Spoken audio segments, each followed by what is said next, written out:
side of Dame. Catch and shoot three. Bingo! Butler drives on Grant Williams, and a 15-footer will tie it at 100. Screen. Williams the defensive assignment.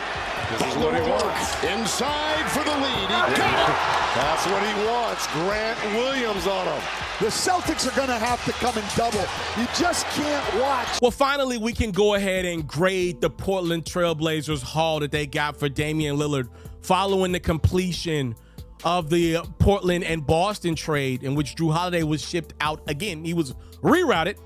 Overall, Portland got DeAndre Ayton, Robert Williams, Malcolm Brogdon, Toumani Camara, 3 first-round picks, one being a 2024 Golden State top 4 protected, a 2029 pick from Boston and Milwaukee that are both protected, and a 2028 and 2030 pick swap opportunity with Milwaukee. So what I want to do right now is hold that right there.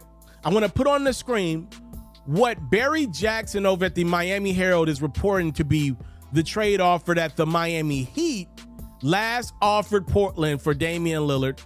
So you can tell me which one you thought was better. The Heat's offer apparently was built around Tyler Herro and 2 first-round picks in 2028 and 2030. And also there would have probably had to been a cap facilitator contract involved. Kyle Lowry and Duncan Robinson probably would have been the 2 names that would have gotten the deal done from Miami's perspective with Portland. So, you know, the Blazers were able to bring in a lot of assets and not have to bring in just a cap contract, right? A guy that maybe, if it was Kyle Lowry, he definitely probably would have never played a game in Portland. And if it were Duncan Robinson, a guy that I'm trying to find, you know, a spot for Duncan on the court with what I believe the Portland Trailblazers are trying to do.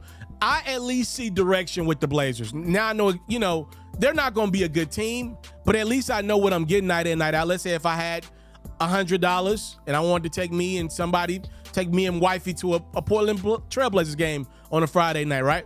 I at least know what I'm going to now. I'm going to see a young team that's very athletic, and they're trying to lose as many games as possible, but be really entertaining while losing. They're incredibly athletic. That's what the Portland Trailblazers are right now. And at least that's better, you know, if I had $100 and I was going to see the Blazers last year, listen, I'll be wanting to see Damian Lillard play. But the reality is that's a mixed direction, right? You see Damian Lillard, but then you see that the Blazers are not a good team.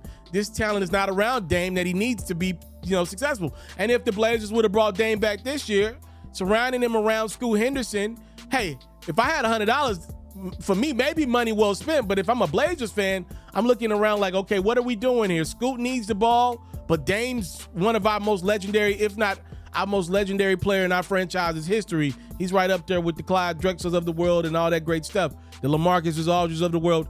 Dame's probably surpassed those dudes. So, you know, like, I think now for Portland, they at least have direction, and the direction is one day we'll be good. We need to see what we got.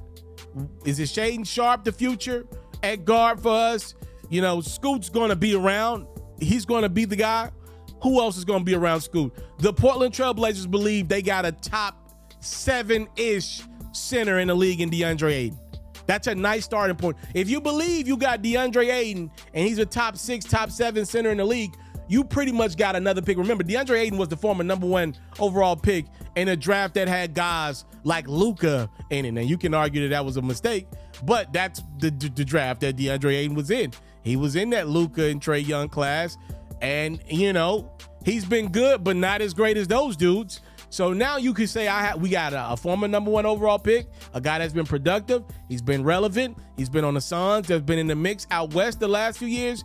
We're getting him. We pretty much feel like we got 2 first-round picks this year in Scoot and DeAndre, you know, and we moved off a guy that's a legend but's trying to win a championship. So now we can grade which trades better. And if it's me personally, I do believe the Blazers got a better haul, you know, going this route instead of doing a trade with Miami. The reality is, if there was no Bam Adebayo on the table, which he was not on the table because Dame wanted to play with Bam in Miami, the Heat ain't gonna move off Bam with the great season that he had. Hell, he was the best player for the Heat in the finals against Denver.